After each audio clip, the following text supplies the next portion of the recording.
Hello students.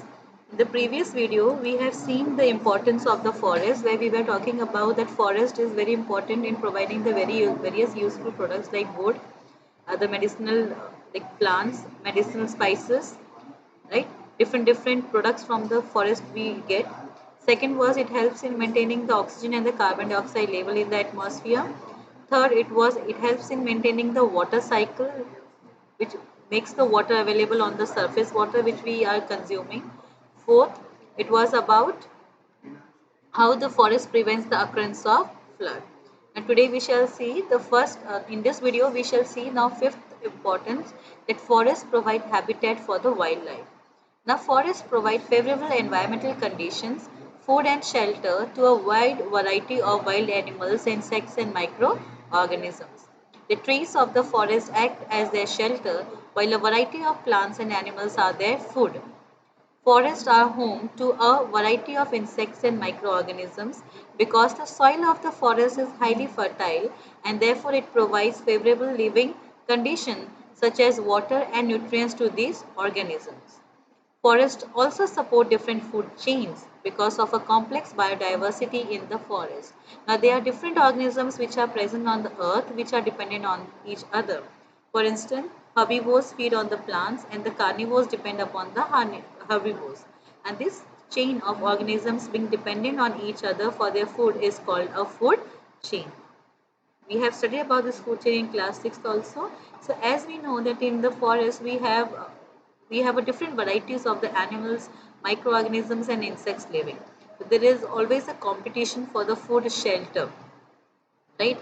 So the forests are a home to a wide variety of insects and microorganisms because the soil is very fertile. It provides a favorable living conditions for the such as water and nutrients for these organisms.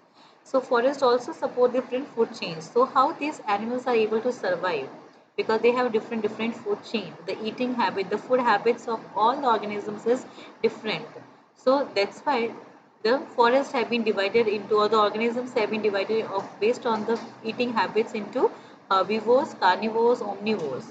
So we have different food chains existing in the forest. So what is food chain? It can be defined as a sequence of living organisms in which one organism feed on another. Okay.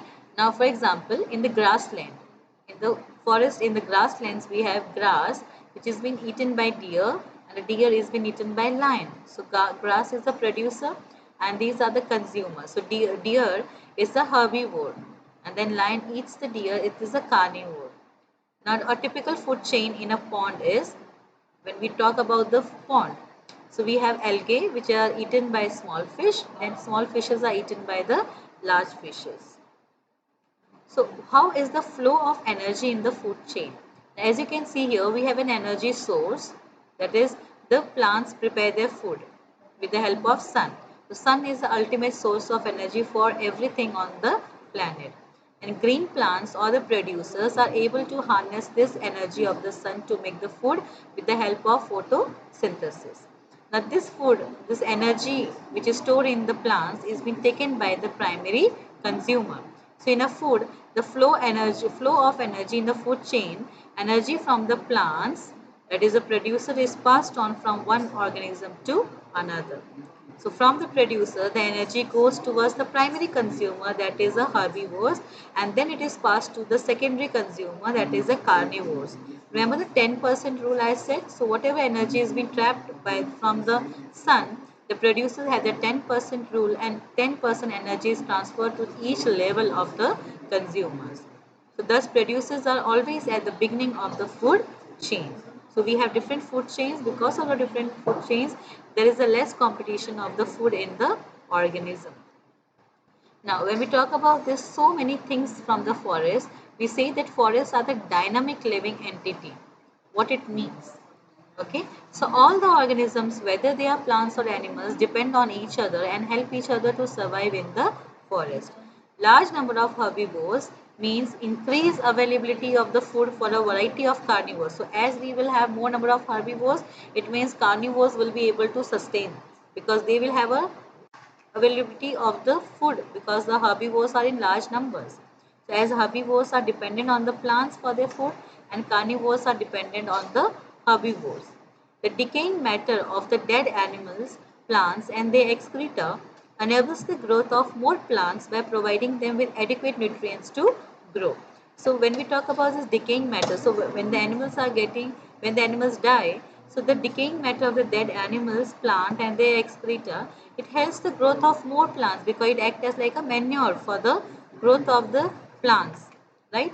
So that is the nutrients they get it. So this decaying, the dead animals, they provide, after they decay, they provide the adequate nutrients for the plants to grow. The decomposers decay the dead matter in the forest and support the growth of plants by maintaining the supply of nutrients to growing plants in the forest.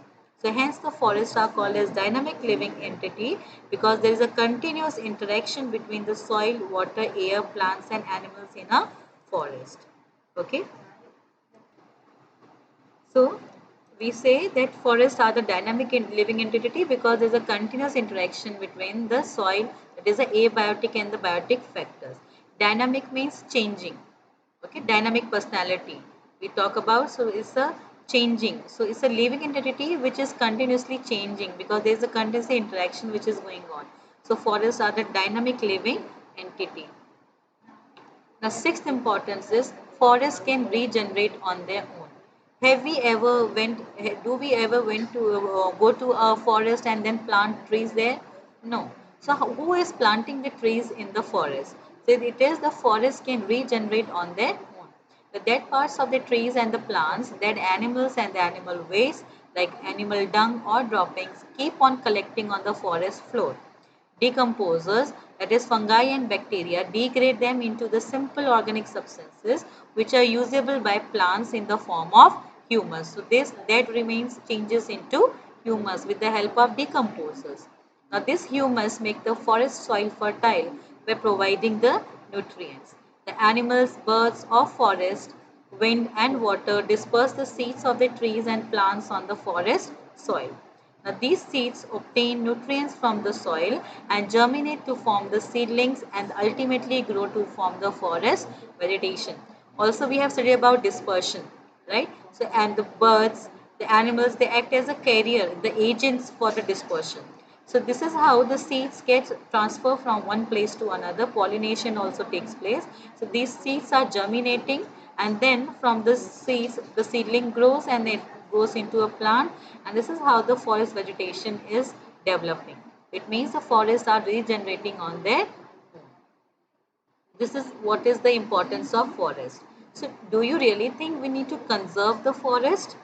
Yes, definitely. So we have to practice the forest conservations. For this, we have to see the things which what we are using from the forest. Can we reduce it? Can we have an alternative for this forest products?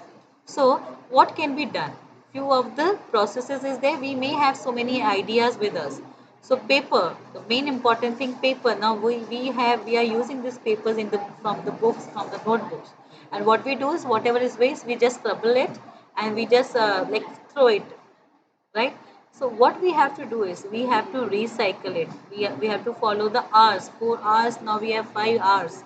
So paper is made from the wood pulp that is produced from the wood of the forest trees. So to make paper, many trees have been cut down from the forest. So deforestation has been done for making the papers. So if we reuse the paper, it means less number of trees will be cut. This is one way of forest conservation. If all of us keep on collecting the old newspaper, magazines, books, notebooks, etc., and then send them to the paper mills for recycling to the junk dealer, that is Kabadiwala, we will be able to save many forest trees from being cut down. That's why what we do is we collect this newspaper and magazines, notebooks, and then we give it to the junk dealer.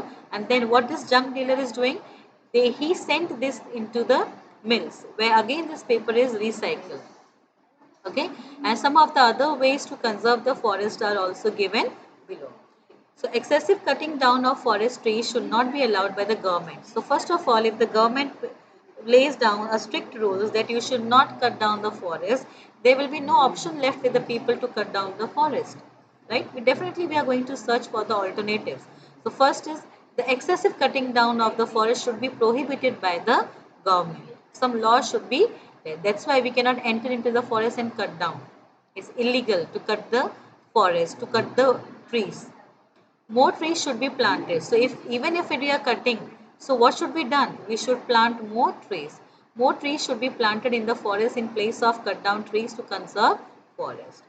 Paper products such as old newspapers, magazines, books, notebooks, etc. should be recycled to conserve forest. Okay, so whatever is available, we should recycle, reuse it. So again, these are, and there are many ways for the forest conservations. Now for this, I will show you video. In the next video, I will put a very important initiative by some of the people for the forest conservation. Okay, that we shall watch in the next video.